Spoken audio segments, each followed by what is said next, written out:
नमस्कार साथियों, स्वागत है आपका EPS 95 मिनिमम पेंशन बढ़ोतरी के एक और वीडियो में। साथियों, जैसा कि हम सभी को पता है, फिलहाल NSC की कार्रवाई बहुत तेज़ गति से चल रही है और NSC चाहती है कि चारों ओर से सरकार पर दबाव बनाकर पेंशन बढ़ोतरी की जाए। साथियों, इसी क्रम में हाल ही में EPFO के साथ में एक बैठक भी हुई थी, जिसमें EPFO ने फिर से 15 दिन का समय मांगा, यानी 15 दिन बाद में एक और मीटिंग होने वाली है। साथियों, इसी बीच कमांडर अशोक रावत जी ने प्रधानमंत्री मोदी जी के नाम 6 पेज का एक डिटेल्ड लेटर लिखा है, जिसमें उन्होंने EPS 95 पेंशन को पूरी तरीके से समझाया है। सारे रिकॉर्ड उन्होंने इस लेटर में प्रस्तुत किए हैं, चाहे वो मिनिमम पेंशन को लेकर हो, हायर पेंशन को लेकर हो, EPFO का रिकॉर्ड हो, सारा चिट्ठा उन्होंने इस लेटर में खोल कर रख दिया है। तो साथियों, पूरी जानकारी के लिए आप वीडियो के साथ में बने रहिएगा। हो सकता है ये वीडियो थोड़ा लंबा हो जाए, लेकिन साथियों, आज जो इन्फॉर्मेशन आपको यहाँ मिलेगी वो शायद आपको पहले कभी नहीं मिली होगी। इतना detail letter commander Ashok Rawat ji ने प्रधानमंत्री मोदी जी को ये लिखा है। तो साथियों, यहाँ पर आप देख सकते हैं, ये वो लेटर है जो कमांडर अशोक रावत जी ने 24 अगस्त को ऑनरेबल श्री नरेंद्र मोदी जी के नाम पर लिखा है, प्राइम मिनिस्टर ऑफ इंडिया, और सब्जेक्ट है approval to hike in minimum pension and benefit of pension on actual salary in respect of the 75 lakh pensioners under employee pension scheme 95। तो साथियों, ये पूरा इंग्लिश में होने वाला है, लेकिन मैं इसका हिंदी ट्रांसलेशन करता चलूँगा ताकि हिंदी व्यूअर्स को भी सब कुछ समझ में आ जाए। तो सब्जेक्ट में वही बात है कि मिनिमम पेंशन अप्रूवल और हाइक की बात जो 75 लाख पेंशनर्स लगातार कर रहे हैं उसके बाबत। तो आगे लिखा है डिटेल में, honourable sir, the NDA government poured all efforts for the welfare of the Indian citizens and reached at the level of highest peak points with supersonic speed। तो पहले यहाँ पर प्रधानमंत्री जी की तारीफ की जा रही है और कहा जा रहा है कि NDA गवर्नमेंट लगातार प्रगति कर रही है, लगातार देश ऊंचाइयों को छू रहा है, देश के लोग भी बहुत तेजी के साथ में प्रगति कर रहे हैं। The policies and program implementation is realistic and truth shall triumph। जो पॉलिसीज़ और प्रोग्राम गवर्नमेंट ला रही है वो काफ़ी रियलिस्टिक है और नई ऊंचाइयों को छू रहे हैं। The social welfare of the old age pensioner should be one of the object and optimum result was expected. इसी क्रम में सोशल वेलफेयर में वृद्ध पेंशनरों का ध्यान रखना और उनके लिए काम करना भी एक्सपेक्टेड है। The 17th session of Parliament did not yield to enhance the minimum pension from 1,000 per month 7,500 per month in spite of the continuous efforts of the National Agitation Committee for EPS 95। लेकिन parliament के 17वें session में इस बात पर कोई जोर नहीं दिया गया कि मिनिमम पेंशन जो 1,000 है उसको बढ़ाकर 7,500 रुपये कर दिया जाए, जबकि लगातार NSC के द्वारा इस पर प्रयास किए जा रहे हैं, लगातार संघर्ष किया जा रहा है। EPS 95 is the defined contribution and defined benefit scheme, but defined benefit is not in proportion to the defined contribution, but the imbalance is persisted। जहाँ तक EPS 95 स्कीम की बात है, तो इस स्कीम में एक डिफाइंड कंट्रीब्यूशन है और एक डिफाइंड बेनिफिट है, लेकिन जो डिफाइंड कंट्रीब्यूशन है उसके कंपैरिजन में जो डिफाइंड प्रोपोर्शनल पेंशन मिल रही है वो नाकाफ़ी है, इसमें कोई भी बैलेंस नहीं है। The weight is not same to equalize the balance of weightmen. इस स्कीम में कोई भी बैलेंस नहीं है, जितना कंट्रीब्यूशन जा रहा है उतना रिटर्न पेंशनरों को नहीं मिल रहा है। The pensioners under EPS 95 are at the tail end to wait for an expected hike in minimum pension. अब पेंशनर अंतिम लड़ाई पर आ चुके हैं और आशा कर रहे हैं कि कब मिनिमम पेंशन में बढ़ोतरी होगी। Grant in aid demand for grant demand number 64 for Labor and Employment Ministry for the financial year 2024-25 is much as zero for the EPS 95. Expect the provision of the central government contribution of 1.16%। जो grant labour ministry के द्वारा pensioner के अंतर्गत दी जा रही है 1.16%, वो नाकाफ़ी है आज के समय को देखते हुए। The close look to demands for grants is a total course and disappointment in terms of EPS 95 pensioner, which is disappear and deplorable। The following table exhibit a true picture। EPS 95 की grant को ध्यान से देखने पर पता चलता है कि ये बिल्कुल धुंधली है और पेंशनर को जो ग्रांट मिल रही है 1.16% वो नाकाफी है अगर हम नीचे दी गई टेबल के अनुसार। तो यहाँ पर आप देख सकते हैं नीचे कमांडर अशोक रावत जी ने एक टेबल दर्शाई है जिसमें जितनी भी देश भर में सोशल सिक्योरिटी स्कीम चल रही है उसका इन्होंने डिटेल में वर्णन किया है। तो पहले आप देख सकते हैं एम्प्लॉय पेंशन स्कीम 95 जिसमें 10,950 करोड़ जिसमें जो ग्रांट मिल रही है वो 1.16% शेयर ऑफ सेंट्रल गवर्नमेंट का मिल रहा है। इसके अलावा social security for plantation work in Assam में 66.20 करोड़ है। प्रधानमंत्री श्रम योगी मनधन में 177.24 करोड़ रुपीस है। प्रधानमंत्री क्रम योगी मनधन में 0.01 करोड़ है। आत्मनिर्भर भारत रोजगार योजना में 150 करोड़ है। National database for unorganised workers के लिए 176.84 करोड़ का प्रावधान सेंट्रल गवर्नमेंट ने किया हुआ है। आगे लिखते हैं कि the above table only includes the 1.16% contribution of the central government to rupees 10,950 crore for EPS 95 scheme, which is not a matching contribution of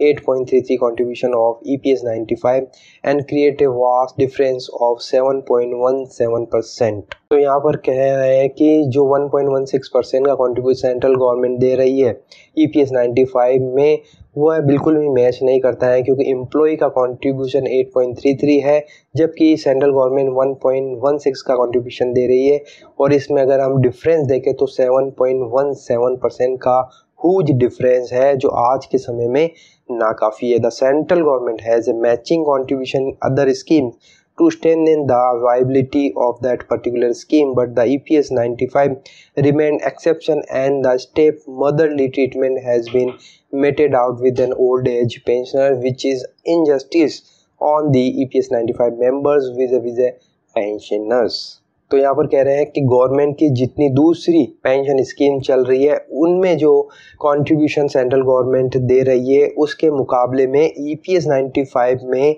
central government का जो कंट्रीब्यूशन है वो उसमें ज़मीन आसमान का फ़र्क है। एक माँ अपने सभी बच्चों के साथ एक समान व्यवहार करती है वैसा यहाँ पर नहीं दिख रहा है और EPS 95 पेंशनर के साथ में इनजस्टिस हो रहा है। The ministry of finance and the ministry of labour and employment is not keen interested to favour to remove the voice of the pension under EPS 95।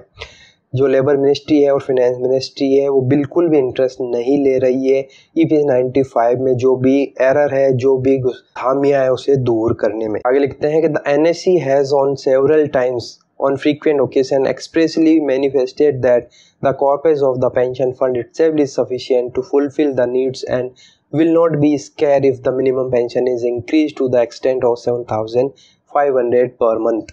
NSE ने लगातार कई बार कई समय पर ये बताया है और ये साबित भी किया है कि जो EPS 95 का कॉर्पस है वो काफ़ी सफिशिएंट है। इवन जो इंटरेस्ट है उससे भी 7,500 अगर पेंशन दी जाए तो भी EPFO को घाटा नहीं होगा, इतना कॉर्पस EPS 95 में पड़ा हुआ है। If at all need be a gap to be filled in corpus fund by the central government, और फिर भी अगर कोई गैप होता है तो सेंट्रल गवर्नमेंट उसे पूरा कर सकता है।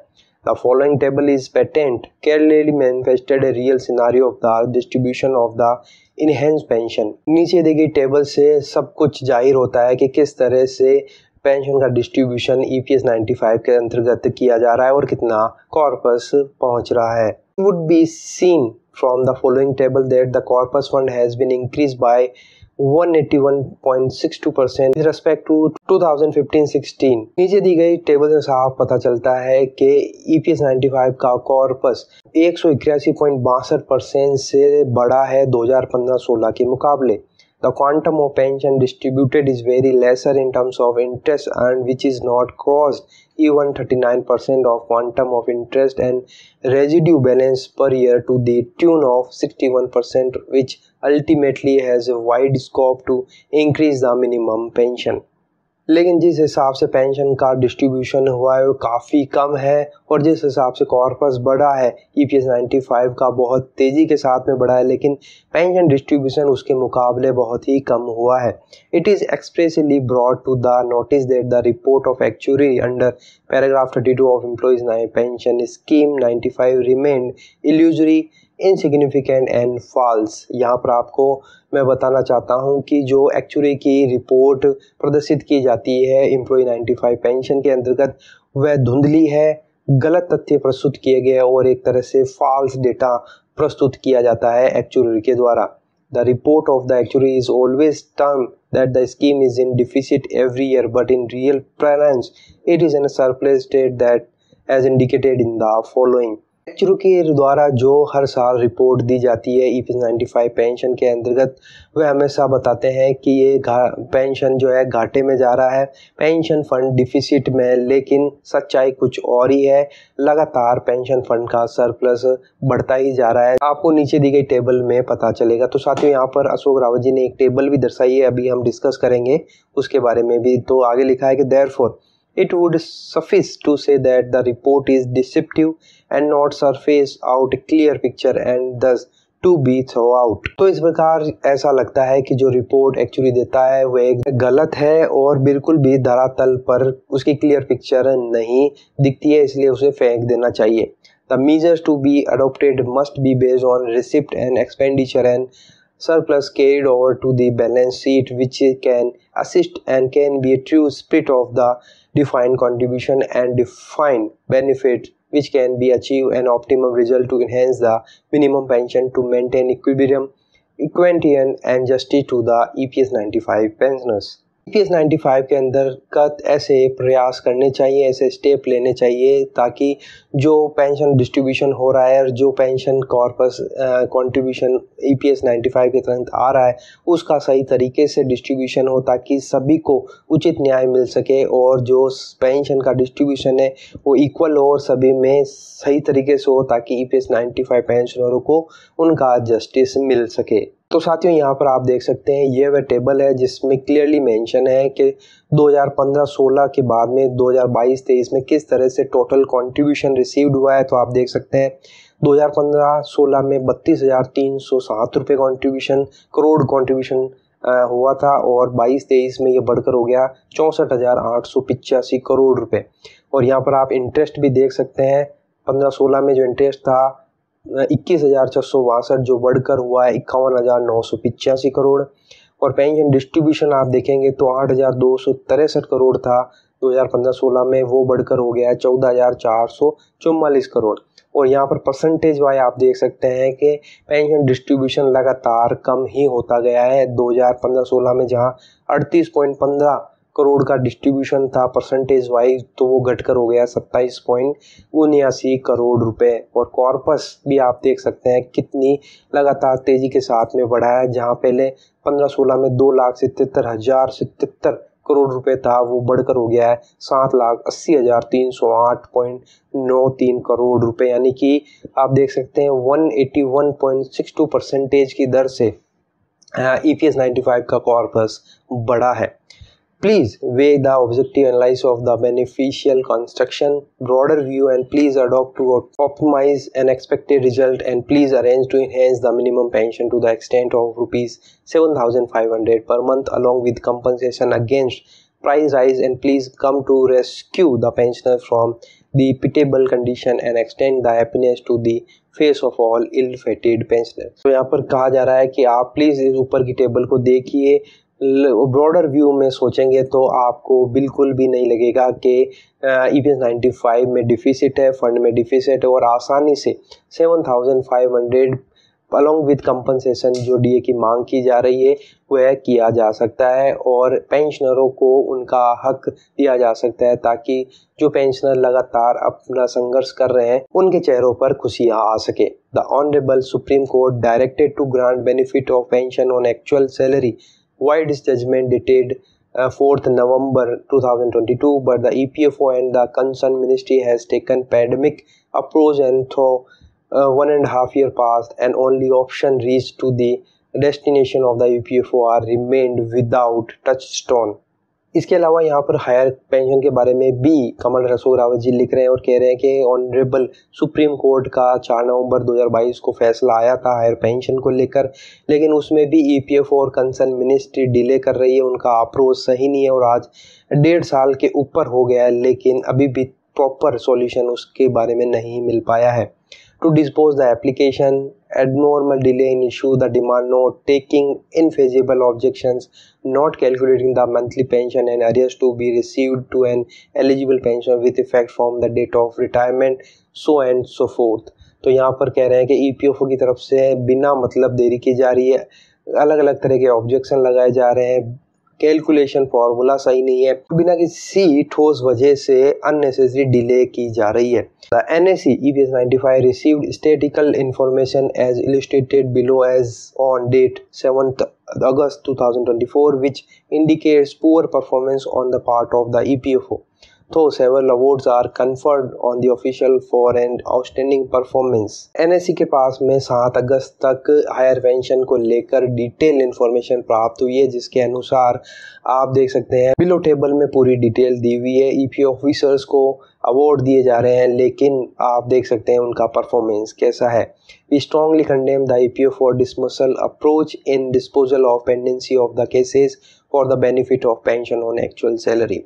हम पूरी तरीके भर्त्सना करते हैं ईपीएफओ की कार्रवाई कार्य प्रणाली की। तो यहाँ पे साथियों आप देख सकते हैं ये हायर पेंशन का डेटा है, जिसमें आप देख सकते हैं ऑनलाइन एप्लीकेशन कितनी प्राप्त हुई है ईपीएफओ को। तो इसमें 17,48,775 एप्लीकेशन प्राप्त हुई है, जिसमें फॉर्म पेंडिंग विद एम्प्लॉयर के पास में 3,14,147 पेंडिंग है।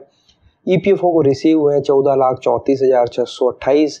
डिमांड लेटर अभी तक इशू है 89,235। फॉर्म रिजेक्टेड हुए हैं 1,48,434 और अभी तक जो पीपीओ इशूड हुए हैं वो मात्र 8,401 पेंशनर को ही हायर पेंशन का पीपीओ इशू हुआ है। तो यहाँ पर लिखा है कि the EPO must swing in to an action to finalize all the cases within fortnight period, failure of which shall adopt agitation movement and shall compel to issue PPO to all the pending cases at the headquarter of the EPFO। तो यहाँ पर गुजारिश की जा रही है कि EPFO जल्द से जल्द इन सारे केसों को निपटारा करे, वरना फिर से एगिटेशन करना पड़ेगा और जो PPO अभी तक रिलीज़ नहीं हुए हैं, जो एलिजिबल पेंशनर है, उनके खिलाफ EPFO के हेडक्वार्टर पर कार्रवाई की जाएगी। I urge your kind honor to examine both the issues of enhancement in minimum pension and benefit of pension on actual salary, and please issue an appropriate directive so that the expected solution can be achieved within a fortnight period in the better interest of justice and please oblige। तो यहाँ पर प्रधानमंत्री मोदी से गुजारिश की जा रही है कि आपसे गुजारिश है कि आप इन दो मैटर मिनिमम पेंशन बढ़ोतरी और हायर पेंशन के केस में जो रेस्पेक्टिव अथॉरिटी है उनको आप गाइडेंस दें, डायरेक्शन दे के वे जल्द से जल्द इस पर कार्य कर पेंशनरों को उचित न्याय प्रदान करें। We are waiting for an optimum solution, please call for negotiation as matter is related with social welfare, cheerful and delightful life of the pensioner. तो हम आशा कर रहे हैं और इंतज़ार कर रहे हैं, आप हमें नेगोशिएशन के लिए बुला सकते हैं ताकि सोशल वेलफेयर स्कीम के तहत पेंशनरों को उचित न्याय मिल सके और उनके चेहरों पर खुशियाँ लौटाई जा सके। Thanks your faithfully commander Ashok Rawat ji, national president, national education committee EPS 95। तो साथियों यहाँ पर देख सकते हैं कितना डिटेल्ड लेटर लिखा है, 6 पेज का ये लेटर है। पूरी इन्फॉर्मेशन यहाँ पर कमांडर अशोक रावत जी ने मेंशन की है। मिनिमम पेंशन, EPS कॉर्पस के बारे में भी, हायर पेंशन को लेकर सारा डेटा प्रधानमंत्री मोदी जी को इन्होंने भेज दिया है। कॉपी फाइनेंस मिनिस्टर को दी है, श्रम मंत्री जी को दी है, इसके अलावा कैबिनेट मिनिस्ट्री को दी है, EPFO CBT के जो मेंबर हैं उनको भी एक कॉपी यहाँ पर कमांडर अशोक रावत जी ने भेजी है। तो साथियों ये डिटेल में पूरा लेटर था जो मैंने आपके साथ में एक्सप्लेन किया। हो सकता है ये वीडियो बहुत ही लंबा हुआ है, लेकिन साथियों अगर आप जेन्युइन EPS 95 पेंशनर है तो आपने ये वीडियो ज़रूर देखा होगा, क्योंकि डिटेल में प्रधानमंत्री मोदी जी को ये लेटर लिखा गया है। इतना बड़ा लेटर आज तक कमांडर अशोक रावत जी ने नहीं लिखा है, इसलिए मैंने यह लेटर पूरा कवर किया है ताकि पूरी इन्फॉर्मेशन सभी पेंशनरों को हो जाए। तो साथियों आपकी राय आमंत्रित है, कमेंट बॉक्स में अपनी राय ज़रूर बताइए। वीडियो अगर आपको अच्छा लगा तो लाइक शेयर ज़रूर करिएगा। इसी तरह की अपडेटेड इन्फॉर्मेशन प्राप्त करने के लिए आप चैनल को सब्सक्राइब ज़रूर कर लीजिए। तो फिर मिलते हैं, तब तक के लिए अपना ख्याल रखिए। जय हिंद, जय भारत।